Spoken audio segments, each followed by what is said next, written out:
બનાસકાંઠાના ડીસામાં ચોર ટોળકી ત્રાટકી હતી અને 1.5 થી 2 લાખના મુદ્દામાલની ચોરી કરી ફરાર થઈ ગયા હતા, જેના સીસીટીવી હાલ સામે આવ્યા છે।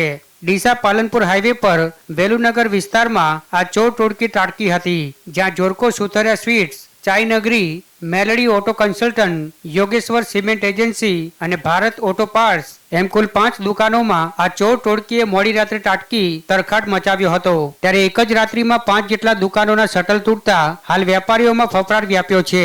1.5 થી 2 લાખના મુદ્દામાલની ચોરી થઈ હોવાનું વેપારીઓનું કહેવું છે। ત્યારે પોલીસે સીસીટીવીના આધારે તપાસ હાથ ધરી ચોરોને ઝડપી પાડવા ચક્રો ગતિમાન કર્યા છે। અરે લગભગ 8 સાડા 8 વાગે મને ફોન આવે છે કે તમારી શટરનું તાળું તૂટ્યું છે। એટલે અમે આવીને ચેક કર્યું તો કોઈએ શટર જ તોડી કાઢ્યું છે અને અમે સીધી એફઆઈઆર દર્જ કરાવેલી, પોલીસને જાણ કરી છે। આ ઇસ્કોન ક્રિસ્ટલની અંદર જ અમારી બાજુમાં એક પાર્લર છે ચાયનગરી કરીને, એમને પણ ચોરી થઈ છે, એટલે શટર તૂટ્યું છે અને એક દુકાન છોડીને હજી એક બીજી દુકાન છે સ્ટીલની, એમને ત્યાં બી ઓટોમોબાઈલ વાળાને એમને ત્યાં બી ચોરી થયેલી એવી આશંકા છે।